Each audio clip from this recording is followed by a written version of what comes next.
नहीं, बसपा तो खत्म हो गई। एमआईएम की बात यह है कि एमआईएम के लिए बीजेपी के एजेंट हैं और कुछ नहीं। मेरा जो नेता है चंद्रशेखर आज़ाद, जो मेरा भाई है, वो कभी किसी का एहसान भूलने वाला नहीं। मुरादाबाद के कुंदरकी विधानसभा में मौजूदगी है और आज़ाद समाज पार्टी और भीम आर्मी के तमाम लोग यहाँ पर प्रचार प्रसार में लगे हुए हैं और आज शाम 5 बजे प्रचार का समय ख़त्म हो जाएगा। और पदाधिकारी हैं जो सैयद मसरूर साहब हैं, इनसे हम बात करेंगे कि यहाँ पर किस तरह से माहौल बना है, किस तरह से लोग आज़ाद समाज पार्टी को वोट देंगे और क्या क्या इन्हें परेशानियाँ हो रही हैं प्रचार प्रसार करने में, हम इनसे जानेंगे। स्वागत है सर।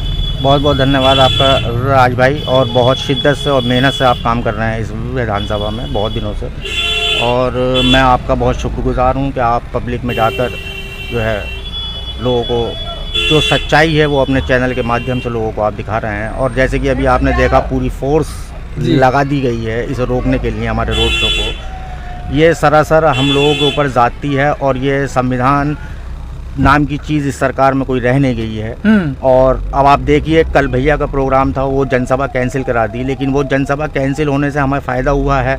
कई हज़ार वोट हमारा जुड़ गया, सहानुभूति पब्लिक की हमें मिली कि साहब इनकी जनसभा था। और देखिए आज इस बीच गांव में, जो कि मुस्लिम और जाटव बहुल्य गांव है ये, यहाँ बीच उसमें आके कम से कम 100 पुलिस ऑफिसर्स हमारे रोड शो को नहीं करने दे रहा है, जबकि परमिशन हमारे पास है। उसके बाद भी ये देखिए इस सरकार कितनी हमसे घबराई हुई है, आज़ाद समाज पार्टी और भीम आर्मी से और हाजी चांद बाबू से कितनी ये सरकार घबराई हुई है। अच्छा सर, बात करेंगे, कहीं ना कहीं दिन रात प्रचार प्रसार आप लोग भी कर रहे हैं, क्या क्या परेशानियां हो रही हैं, गांव में जा रहे हैं? देखिए जी, पूरा ये चुनाव जो है ये सत्ता का दुरुपयोग कर रहे हैं इस चुनाव में, और सब अधिकारी जो है वो बीजेपी के एजेंट के तौर पे काम कर रहे हैं जी।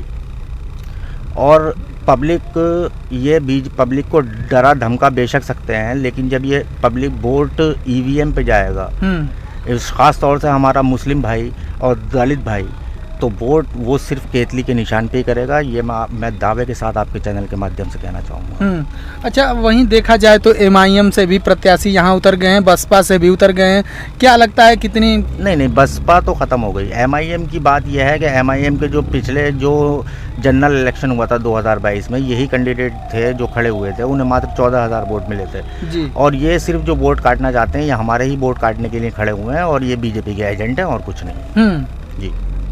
तो क्या लगता है यहाँ पर क्या कुछ जनता के मुद्दे हैं? जनता के मुद्दे, यहाँ एक अच्छा कोई मेडिकल कॉलेज मतलब मेडिकल नहीं है, यहाँ की रोड बस से बदतर हैं, जो कि आज तक यहाँ समाजवादी और बीएसपी ने ही राज किया है। और मैं यहाँ आपके चैनल के माध्यम से यहाँ के लोगों से गुजारिश करना चाहता हूँ कि एक बार हमारे पार्टी के प्रत्याशी हाजी चांद बाबू को वोट देकर उन्हें कामयाब बनाइए। इंशाल्लाह ताला इन 2 सालों में सारी कमियाँ दूर हो जाएंगी, और अपनी विधायक निधि तो वो लगाएंगे और वो इतने सक्षम है कि अपने पास से भी पैसा लगाने का काम करेंगे। अच्छा, जिस तरह से देखा जा रहा है कि बार बार हमेशा जा रहे हैं चंद्रशेखर आज़ाद जी आजम खान साहब के घर, उनके बेटे से मिल रहे हैं, तो क्या लगता है ये सियासी में कुछ? नहीं, ये सियासी कोई मसला नहीं है। ऐसा था जब भाई के ऊपर अटैक हुआ था, तो सबसे पहले वहाँ पहुँचने का जो काम किया था वो माननीय आजम खान साहब और उनकी फैमिली ने किया था। इसलिए अगर आज उनकी फैमिली कहीं कोई दिक्कत परेशानी में है, तो मेरा जो नेता है चंद्रशेखर आज़ाद, जो मेरा भाई है, वो कभी किसी का एहसान भूलने वाला नहीं है। ये वो ज़मीन से जुड़ा हुआ आदमी है, वो अपना एहसान याद रखता है किसने मेरे ऊपर क्या किया। और भाई ने कहा जब संसद 25 तारीख से चलेगी पार्लियामेंट, तो मैं पुरजोर तरीके से आजम खान साहब और अब्दुल्ला आजम के लिए आवाज़ उठाऊंगा। अच्छा, यहीं गांव में ये एक मसला चल रहा है, जो कि बोल रहे हैं लोग कि आधार कार्ड ले रहे हैं, पहचान पत्र ले रहे हैं जो डीलर हैं, तो उनके लिए क्या कुछ? उनके लिए डीलरों से और प्रधानों से जो निपटा जाएगा वो चुनाव के बाद निपटा जाएगा। और रही बात वोट डालने की, तो वोट हमारे पास 11-12 जो इलेक्शन कमीशन ने वो दिए हैं, उनमें से हमारे पास कोई सी भी एक आईडी होनी चाहिए जिससे हम वोट डाल सकते हैं। आपके चैनल के माध्यम से मैं कहना चाहूँगा, जो भी पब्लिक है, जो जिनके पास ये आपका न्यूज़ चैनल पहुँच रहा है, उनके पास वो ये सुन लें कि 11-12 जो इलेक्शन कमीशन ने वो दिए होते हैं, उनमें से कोई भी एक आईडी आपके पास होनी चाहिए जिससे वोट डल जाएगा।